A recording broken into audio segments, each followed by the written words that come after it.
cover a topic. If you want your questions answered every Tuesday at 4 p.m. Pacific, I answer questions. I do the live until the questions stop. Do you allow pets in your rental? Do I? My answer is yes. So if you're looking for the short answer, there you go. Thanks for coming to my Dion Talk. But if you want to know why, like, why is this such an important question? I only hear it talked about every now and then, but this is such an important question that actually making the decision took me 5 seconds to make a concrete decision that I've never wavered on once. It took more than 5 seconds to get the data together to figure out, how to make the decision. But once I made the decision, it was literally a 5-minute choice, 5-second choice. I think I said second every time there in my head. So welcome to memory issues. But why is this such an important question? To understand why this is so important, first, we need to know I reached financial freedom in 10 years or less, even though I wasn't starting from a great position. That's my goal of my content, is to teach people how I did that. I made it to 40 without having $1,000 in the bank. Got laid off from a police department in 2008 because during a recession, we all know there's no more crime, so we don't need cops anymore. I found out about $89,000 in bad debt in my name I didn't know existed until the divorce. Well, I knew the divorce existed. I didn't know the debt did. So I found myself as a single parent with 3 kids making $17 an hour with a bunch of bad debt. Took 8 years to reach financial independence. Then I worked for 4 more because I loved my job, but eventually time freedom went out and I retired at 12 years of investing. And one of the contributing factors, one of the biggest contributing factors to me being able to retire, walk away from a great job that I liked, as I know we're going into a recession, with confidence, with no doubt. One of those reasons is because I know if I would or wouldn't allow pets. That's actually a contributing factor. And here's why. So I chose an asset class, one asset class. I believe Charlie Munger is very accurate when he says, pick one asset class, focus on it, master it until you become wealthy. Once you become wealthy, maybe then diversify. But I chose one asset class to retire on. I don't own any stocks. If somebody gave me stocks, I would sell them, buy real estate. I don't own any crypto. And I don't want to start and grow a business. Like, the main paths to financial independence are stocks, business, or crypto, and real estate. I chose real estate. I'm 100% in real estate and able to walk away from a job and not worry because I diversified in that one asset class. First, I invest in small multifamily properties because I like 30-year fixed rate debt. I would like 40-year fixed rate or 1,000-year fixed rate because I don't ever care about having properties paid off. That's not important to me. Cash flow is how I retire. So what I need is stability in cash flow. I don't care about equity. I've never taken out a HELOC, home equity line of credit. I've never done a cash out refinance. I've never sold a property and 1031 the gains into something bigger or better. That's recycling capital. What I do is recycle cash flow. So I wanted the cash flow to be consistent. So what I did is got fixed rate debt. So no adjustable rate mortgages, no loan revaluation periods, nothing that could pop up in the future and tank my portfolio based on lending. I picked small multifamily because it scales faster than single family and it actually cash flows in my area. But I want them at least 10 miles apart. For most of my properties, they're all at least 10 miles apart within an hour's drive of where I live. So I can self-manage, which takes about 2 hours a month. Like I said, I'm not an entrepreneur. I'm not looking to make another job. I'm an investor. There's a huge difference. An entrepreneur likes to work. I'm lazy. I wanted to make money and then put the money to work so that I don't have to. So that's been my goal. And with the properties at least 10 miles apart, I'm drawing tenants from different sources. So one of my criteria is that I want to have a stable platform for my portfolio because I'm only in one asset class. So I want multiple economic drivers around my rentals, and I don't want all of my tenants coming from one source. If you're in a town where there's one big company and that company shuts down or moves, you could have all your tenants gone in a heartbeat. So I have several economic drivers near each of my rentals. That is something like a base, a port, a college, a hospital, a Boeing or Amazon or a large company, and a large population. So you want several different sources of tenants, but that doesn't mean you have to have all of them. I do invest in one of my rentals is in a little town called McKenna, Washington. A little over 600 people, right? But it's next to the largest military installation on the West Coast, commuting distance from the state capital, commuting distance from a city of Tacoma, which has a large population. So while it doesn't have all of my criteria, it checked enough of the boxes for me to buy it. So that's the first thing I do is I diversify the locations of my rentals. Then I diversify the tenant base. I want about 1/3 military, 1/3 Section 8, 1/3 working or retired. So something like a prolonged government shutdown, pandemic or stock market crash doesn't tank my entire portfolio. So I've diversified the tenant base. I've diversified the portfolio. So I'm in one asset class, but I'm protecting myself so that I would never have to do. My worst case scenario would be going back to work, which is most people's every day. The goal is to get people to where that's an option so that you don't have to. You don't have to retire. You could choose to work, but imagine how much better your life would be if you could have the job you wanted without having to worry about how much money you made. So that's one of my goals too, not just so that you can retire, but so you can take a job you want without having to worry about money. Also, diversifying the tenant base, I want consistent cash flow. And one of the things that comes from with rentals is limiting tenant turnover, right? So I don't want to have tenants leaving my property because every time there's a tenant turnover, you might be able to raise the rent. Sometimes it's a good thing, but a lot of times the cost of the rehab, the time and energy commitment it takes to find and screen and place a tenant is more than I want to do because I'm that lazy investor. Remember, not an entrepreneur, I'm an investor. So my goal was to invest in properties that help limit tenant turnover. First, I like side-by-side small multifamily, so I don't have tenants above or below another. So you have a noise complaint or a plumbing issue can affect 2 tenants instead of just 1. And I want 2 bedrooms with a garage because more space equals more stuff, so less likely to move. I want fenced yards when I can, so it feels more like a home than a unit. I want washer-dryer hookups inside each rental so that the person in there isn't just waiting for a place to open because nobody likes to use shared laundry or a laundromat. These are the things I'm looking at to help maintain stability, right? So I want diversified portfolio, I want diversified tenants, and I want stable tenants. Here's how pets work into that, because there were some pros and cons. Sometimes people will look at pets and you'll just hear the cons. You'll hear the pet can bite someone and you can be sued. So have insurance, require that your tenants maintain renter's insurance, and make sure that your insurance covers the type of pet that's there. So we're covering that. Second, so if you're afraid of getting sued because the pet bites somebody, you might get sued because you live in an area where you're not allowed to say no to pets. Know your local laws. Then they say, well, pets can damage the property. I know people have had cats mess up their carpets. If you have carpets in your rental, you're not watching my content. It should be LVP flooring, because carpets, one word comes to mind when you have carpets. I don't care if it's where you live or where you rent. Ready? This is the word for carpets. Gross.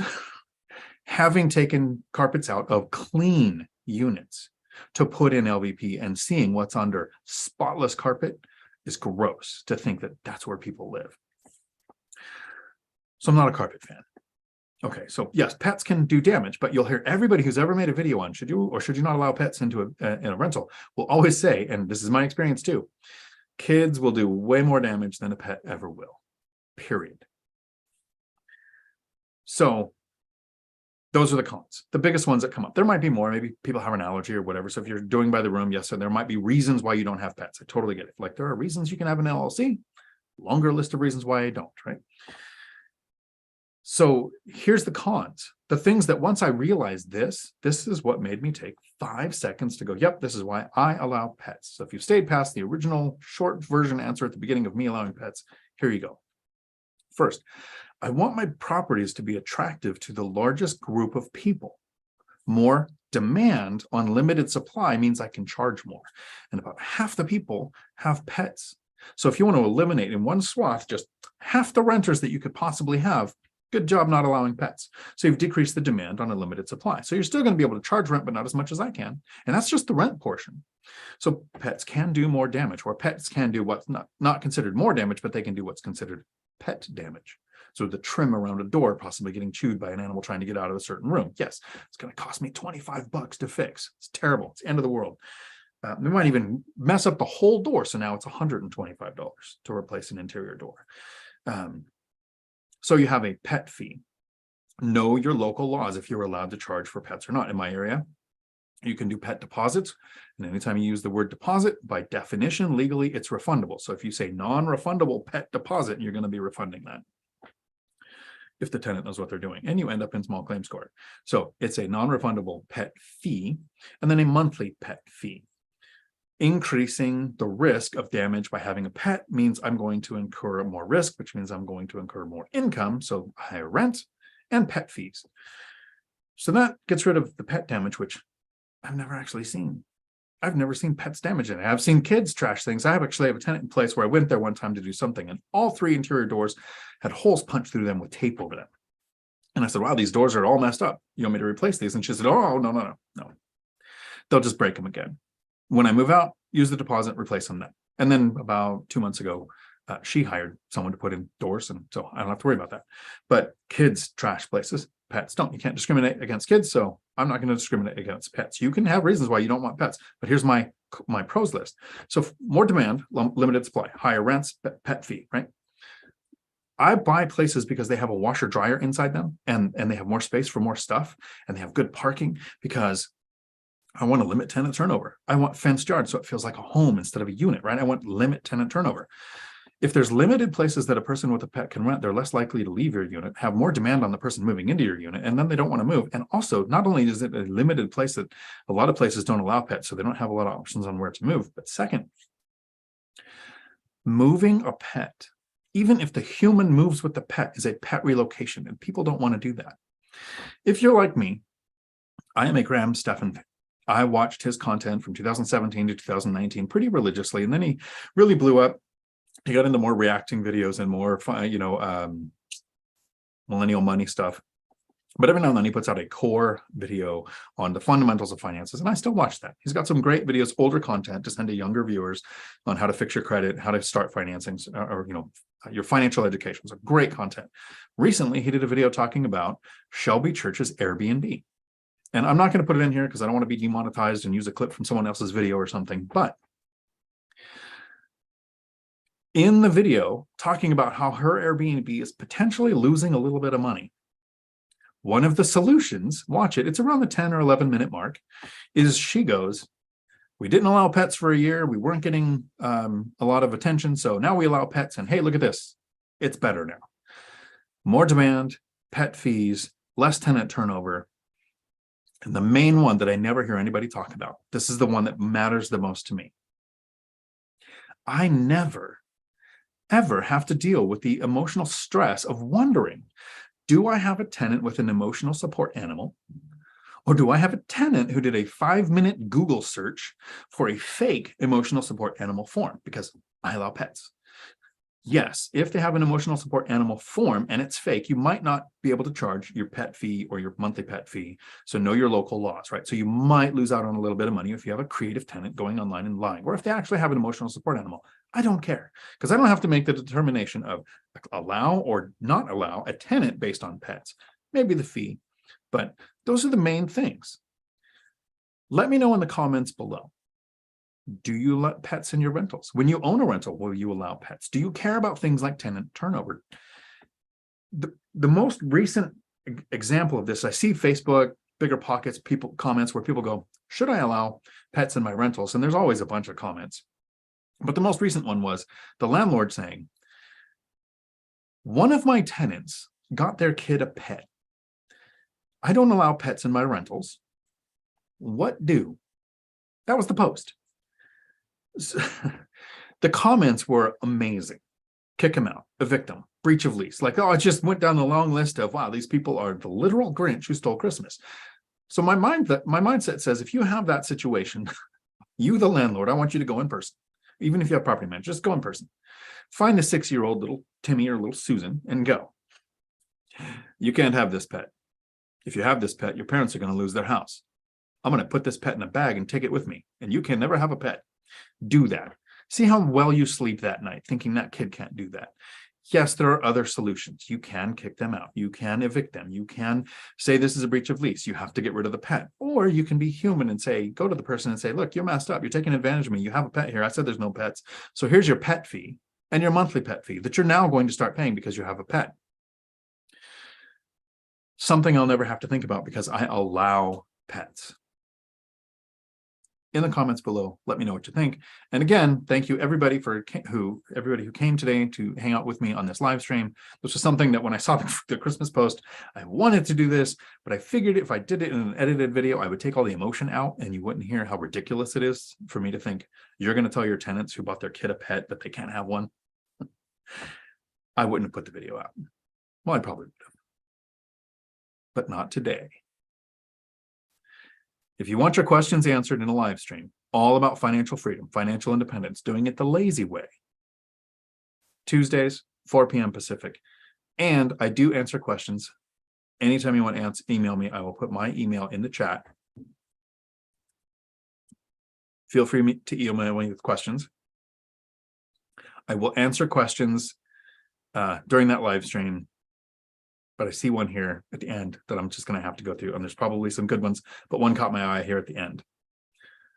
Todd, howdy. And Mark and All Nighter, thank you guys so much for hanging out. I appreciate it. Laura, good to see you guys. Love it when you show up for my lives. It's awesome.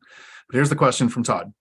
What property management software, and we're out of time, so I'm breaking my rules, would you recommend for a house hacking fourplex owner planning to go up about 10 properties max, mainly payment and lease stocks, managing repairs myself? I use Hemlane. Hemlane, I'll put it in the chat. HEMLANE. Just go to hemlane.com, use the code Dion, my name, which you should hopefully know if you saw the channel, for I think it's 20% off your first year. But they have 3 tiers. The first tier is you could do lease, you could you get your leases, you can collect rents. There's a tier where you can have your handyman dispatched with your emails, and you can use their handyman. There's a third tier where you can have leasing agents go out and sign the leases, so you don't have to do that. If you're house hacking fourplex, should probably be you doing it. But Hemlane is what I use. Again, normally in these short lives, I don't answer questions. So if you had a great one in the comments, I'm sorry I'm going to miss it, but I will see you Tuesday at 4 p.m. Pacific to answer that. Unless you have a great question and you want to show up on the Lumberjack Landlords channel tomorrow on Friday. In future land, sorry, that's probably going to be too late. But for the people who are here today, tomorrow, Lumberjack Landlords, we're doing a live answering questions, talking about a couple of comments that came up throughout the week. Thank you all. Until my next video, thanks for coming to my Dion Talk.